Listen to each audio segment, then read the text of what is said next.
Divine peace and blessings.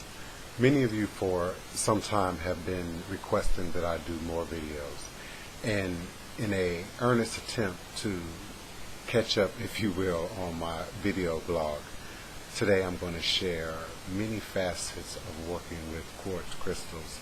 And I'm going to do it in one particular piece. Any strong practitioner should have an arsenal of tools at their disposal, and one of those should be a double terminated quartz crystal. And if you can be so blessed to receive one that is not only double terminated but also included with either other mineral deposits or even other whole crystals. This one has a double terminated crystal that begins on the inside of the crystal and actually escapes into the outside surface, if you will, of the crystal. Some people refer to that as an in and out. And there's actually many of them on this cluster. And I do mean cluster. There is a cluster of crystals here also on this double terminator. And it also has the added power of being a phantom. And as many of you know, a phantom is where you can physically see the evolutionary process of the crystal. One layer grows and develops over another layer, creating that pyramid, perfect crystalline structure you see on the inside, which should generally match the 6 surfaced terminator on the outside of the crystal, unless it's been polished down. Now this crystal has been polished for clarity so that you can get a better view 360 degrees of the inner phantom working. This crystal, on the other hand, is natural, has not been buffed, has not been polished, and that is to preserve the external crystal structures on the mother piece, if you will. Double terminator crystals are great for sending and receiving of energy. And on the surface, that's a very basic, if you will, explanation of what double terminators do. They, as with all spiritual practices, can take you to a much deeper level of consciousness.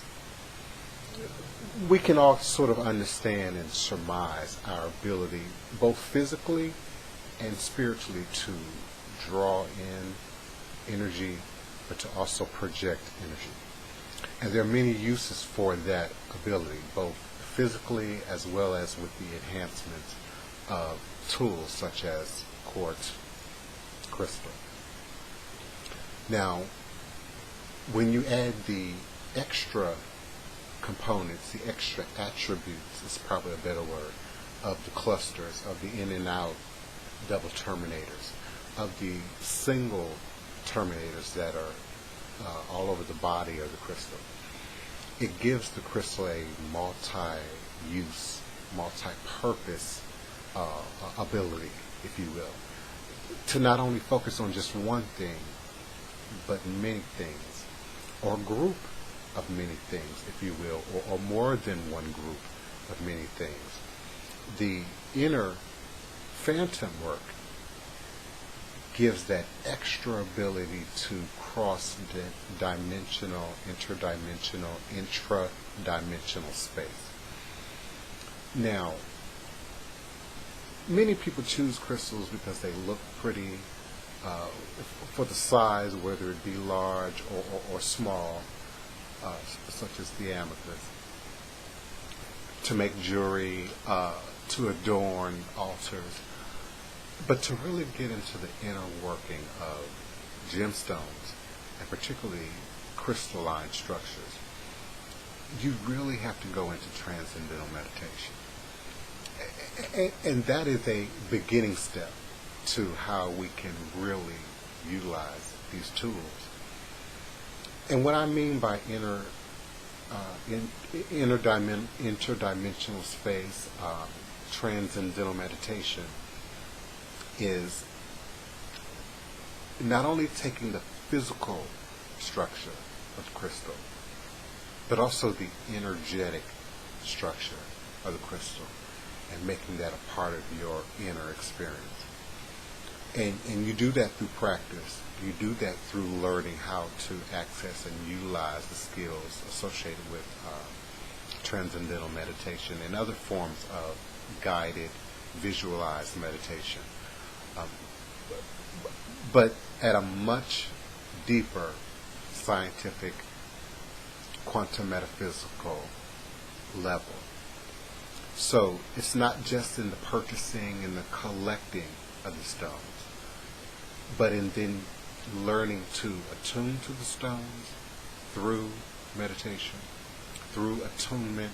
And when I say attunement, I mean wearing a stone on your body, and whether it be in a bag, whether it's set in a bezel, whether it's on a cord, and having that remain with you over some time. I don't mean to take it off overnight, particularly if you're talking about an amulet, a talisman. Those things generally should be kept on your body and within your energy field for at least a year in order for it to absorb and learn you just the way you would it, just the way you would a person or human being. And that takes me to another level of the discussion. I was watching another video earlier today. A very positive brother was talking about our addiction, if you will, to negative energy, and particularly in the so-called conscious spiritual community. And absolutely, I agree with everything that the brother had to say in the video. But I wanted to take it a step further in that it has become a trend, a fad, a fashion, the norm of the day, if you will, that we entertain negative energy, whether it be the popular talk show, whether it be the more rated news broadcast. It is the negatives that draw the ratings right now in our society, particularly in this hemisphere, in this particular society here in the States. And it's an extension of materialism. It is an extension of egotism. It is an extension of an abundance of technology utilized out of balance.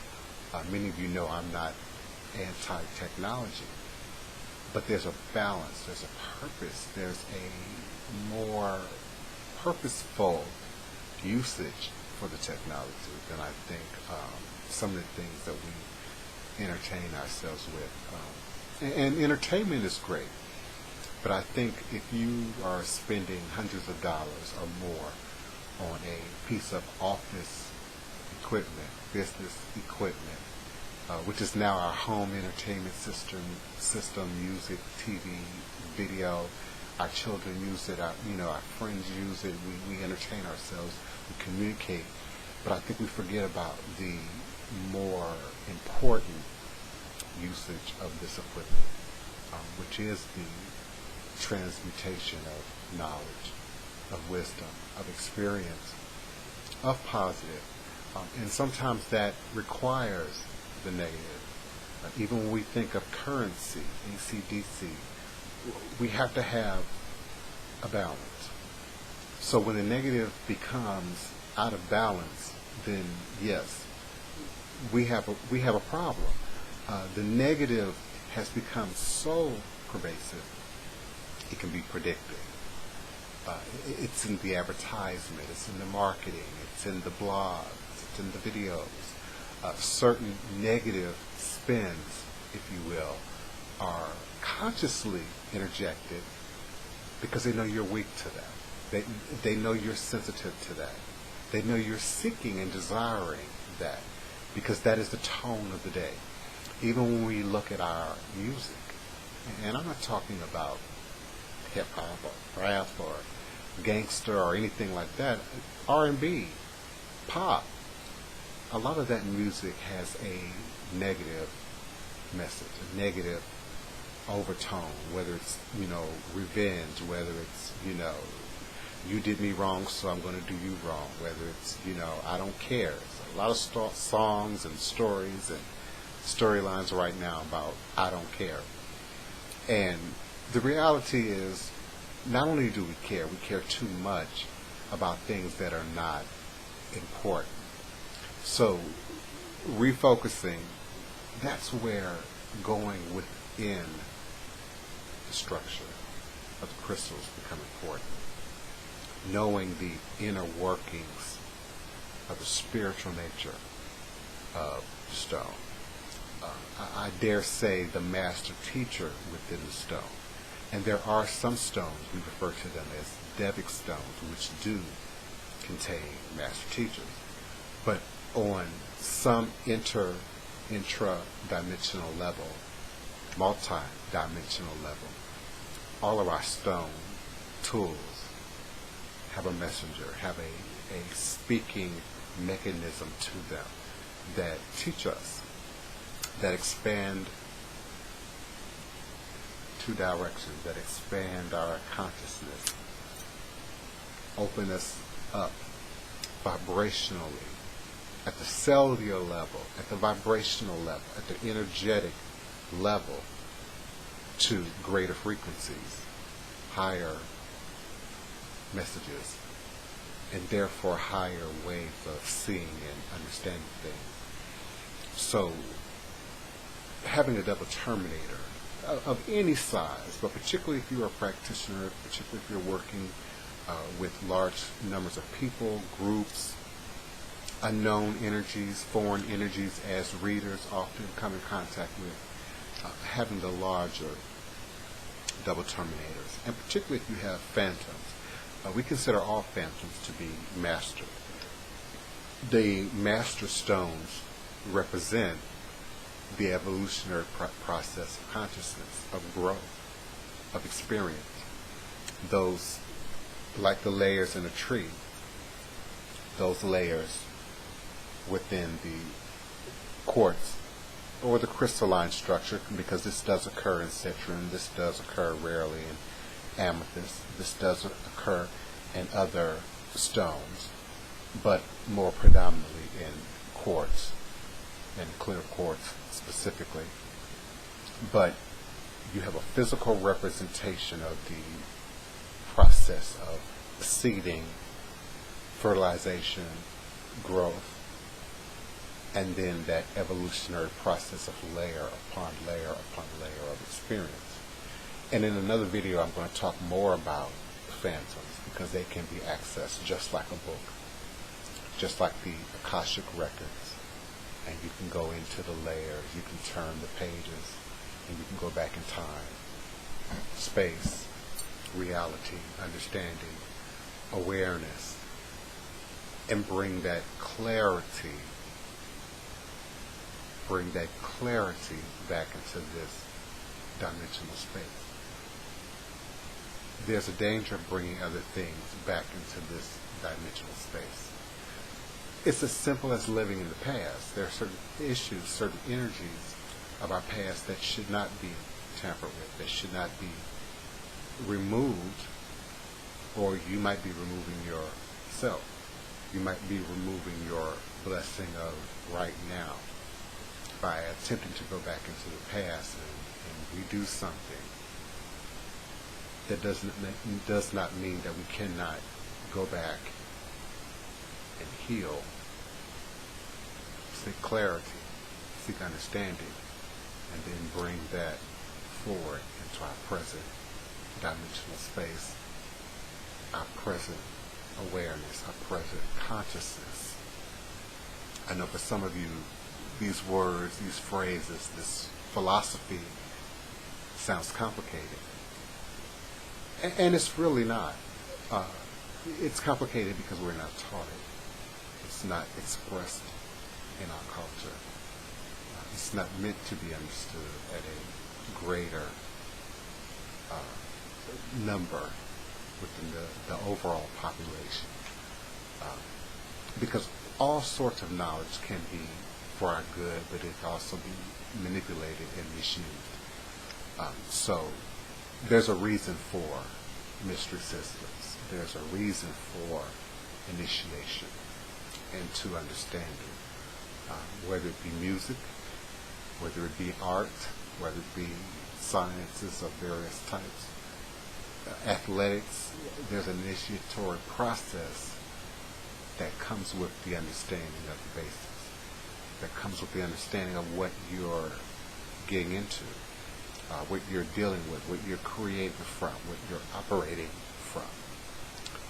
So having a double terminator to not only assist you in the processing of the releasing and the drawing in and the retaining of energy, of information, of power, of light, if you will, but also in learning to mature our direction of that energy as we allow it to leave us, because we don't hold on to anything.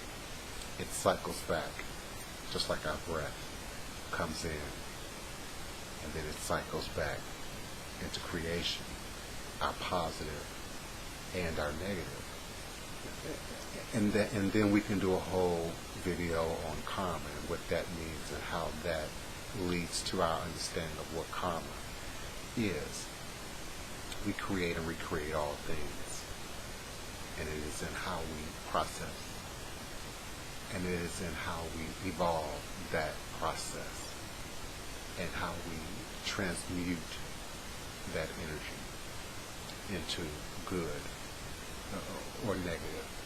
So some would say good or evil, depending on the dimensional space you're operating in and from. I think if we were talking about plants, carbon, too much carbon, dioxide, I believe it is, not monoxide, which you get from cars, but dioxide that we breathe out, too much of that would be harmful to us as humans. So we breathe in oxygen and we release that carbon dioxide. But the plants can absorb that, and it's food for life for them. So there's much that we can learn about the exchange of energy. Directional, spatial energy, as is demonstrated in the phantom. Because though you can't see the bottom arc of the energy, just like the pyramids in Egypt, we see the pyramid on top, but we don't think about it being a diamond. So there's the energy that's going up. As it is above, so shall it be below.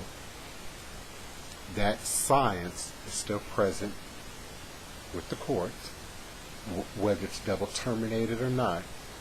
So these spaces are spatial, in time, in space, and information. So I will come back with more. I will be doing more videos. Some of you have been concerned, and there's no need to be concerned. I've been busy. Many of you know that we will be airing on American Horror Story Coven Season 3 on Wednesday nights on FX, 9 p.m. U.S. Central Standard Time. But this particular Wednesday, I believe that date to be Wednesday the 23rd, me and my New Orleans community will be participating in a very special part of the show with Angela Bassett, who is playing the role of Marie Laveau, and we invite you to watch and enjoy and comment about that here on YouTube as well as on my Facebook page, facebook.com/The Divine Prince. I'm also filming 22 Jump Street, which is part 2 of the movie 21 Jump Street right now. And I'm also filming another TV series, HBO, I believe it's HBO TV series called Star-Crossed, which is about aliens that come to the planet and integrate with human society. And we've seen that type of show before, but This is a very different type of show. This is not the warring type aliens that we've seen on Alien Nation and previous shows. So we look forward to that also being aired sometime in the coming weeks or months on HBO. So I will be doing more videos in the coming days, and I appreciate my continued supporters, my continued family, friends. Know that all is truly and indeed is a blessing if you can just see beyond the veils and learn to see things as they really are. All is a blessing. Ashe.